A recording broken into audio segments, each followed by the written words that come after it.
எல்லாருக்கும் வணக்கம். இன்னைக்கு நம்ம வீடியோவில் என்ன பார்க்க போறோம்னா, ரேஷன் அரிசியில் மாவு ஆட்டிட்டு அதே மாவில் எடுத்து பால் பணியாரம் செய்ய போகிறேன். பால் பணியாரத்துக்கு தனியாக தான் ஆட்டுவாங்க, எங்கள் ஊர்லலாம் ஆட்டுவாங்க.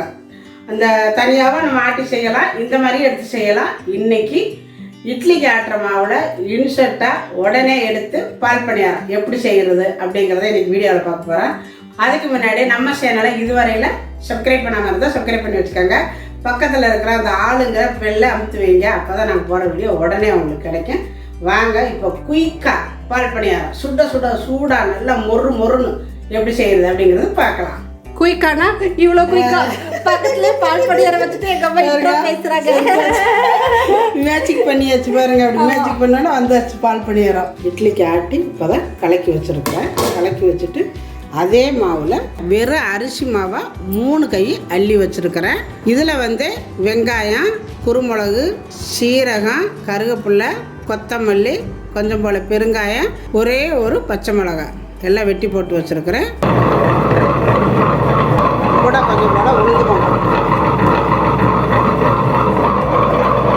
1.5 கை உளுந்த மாவு எடுத்து இதில் சேர்த்துக்கலாம். கொஞ்சம் போல் உப்பு பத்தலை.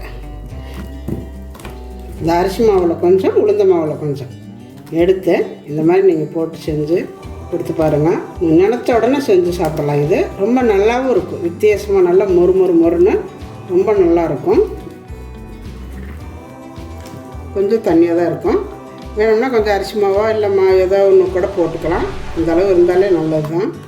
இதில் கொஞ்சமாக, அதாவது ஒரு கொஞ்சோண்டு மைதா மாவு இருந்தால் சேர்த்துக்காங்க. எண்ணெயை குடிக்காது நம்ம, ஏன்னா கொஞ்சம் மாவு தண்ணியாக போடுறோமா, அப்போ எண்ணெயை குடிக்கும். அதனால் சும்மா ஒரு கை மைதா மாவு இருந்து போட்டுக்கிட்டிங்கன்னா எண்ணெயை குடிக்காது, நல்லாவும் இருக்கும். நான் ஒரு கை போட்டிருக்கிறேன். நல்லா இந்த மாதிரி கலக்கிக்கோங்க அடிச்சு.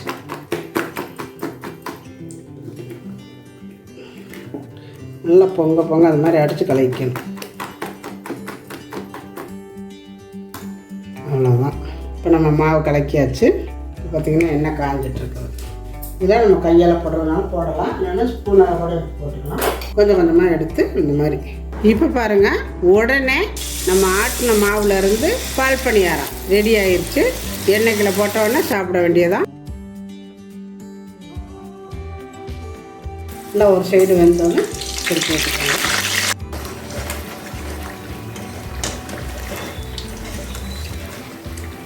இந்த மாதிரி ஸ்பூன் வச்சு கூட எடுத்து ஊற்றிக்கலாம். உங்களுக்கு கையில் போட முடியலன்னா ஸ்பூன் இந்த மாதிரி எடுத்து போட்டுக்கலாம்.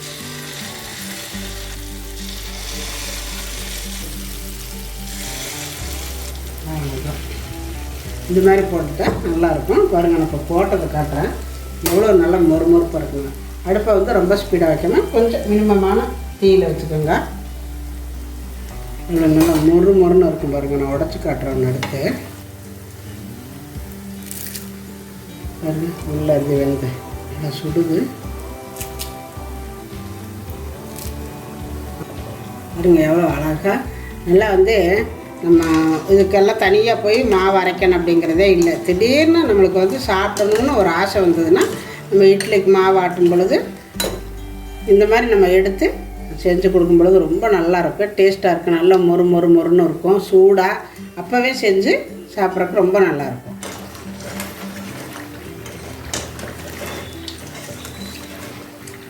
வாசத்தில் கமகமா என்று ஓடி வச்சு விட்டு எங்கள் அம்மா ஏதோ பண்ணுறாங்க அப்படின்னு சொல்லிட்டு. நல்லா இருக்காம்மா. ஃபர்ஸ்ட் ஸ்டார்ட் பண்ண எப்படி இருக்கு? முன்னாடியா? வேற எங்கள் ராஜேஸ்வரி அந்த ரூமில் இருந்து வாசம் கண்டுபிடிச்சி வந்துட்டாங்க. எங்கள் அம்மா சுட போடுறாங்கன்னு முடியுங்க. பார்த்துக்கோங்க, எல்லாரும் ஒரே வீட்டுக்குள்ளே தான் இருக்கும். ஆனால் எங்கள் அம்மா எப்போ என்ன பண்ணுவாங்கன்னு எங்களுக்கு தெரியாது. எல்லாரும் வாசத்தை வச்சு கண்டுபிடிச்சாதான் உண்டு. ஆமாம். அம்மா இன்னைக்கு என்ன ஸ்பெஷலாலாம் ஒன்றும் இல்லைம்மா. இது எப்போதும் செய்கிறதா. எப்போதுமே நான் இட்லிக்கு மாவு ஆட்டும் பொழுது அந்த மாவில் கொஞ்சம் போல் எடுத்து, அதாவது பால் பணியாரம் மாதிரி செய்வேன். பால் பணியாரம்லாம் நம்ம ஊரில் நல்லா செய்வாங்க, ரொம்ப ஃபேமஸ்ஸு. அதுக்கு தனியாக மாவு ஆட்டி செய்வோம். நான் அதே மாவில் இட்லிக்கு ஆட்டுற மாதிரி. அதான் நீ இட்லிக்கு தானே மாவு அரைச்சிட்டு இருந்தேன். திடீர்னு பார்த்தா கபகபான்னு ஏதோ வடை போடுற மாதிரி வாசன் ஓடி வந்தா பால் பணியாரம் சொல்லிட்டு இருக்கியா நீ? அதான் நம்ம இட்லிக்கு ஆட்டுற மாவுலேயே 3 கை அரிசி மாவு எடுத்தோம்னா 1.5 கை உளுந்து மாவு எடுத்தாலே போதும். நல்லாயிருக்கும், நல்லா சாஃப்டாக இருக்கும்.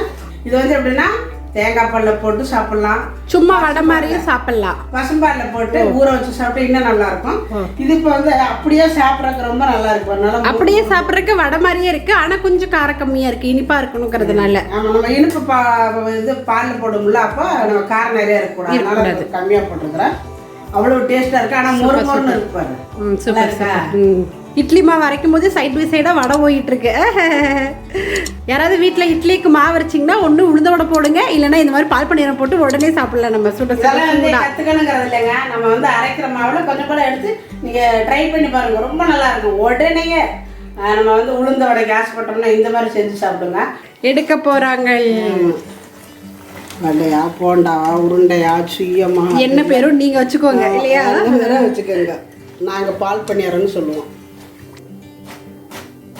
எப்படி சத்தம் கேட்குது பத்தியா?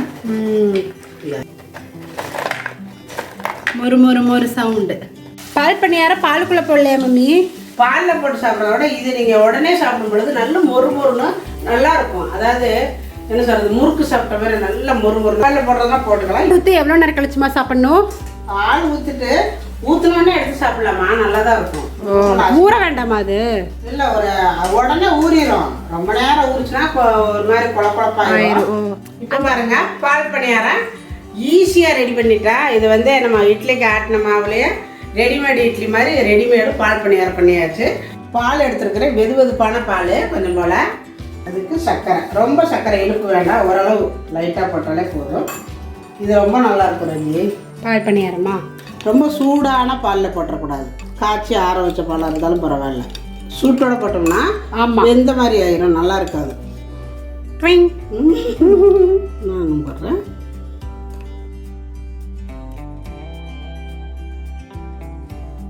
இப்போ பாருங்க, நம்மளுக்கு பால் பணியாரமே ரெடி ஆயிடுச்சு.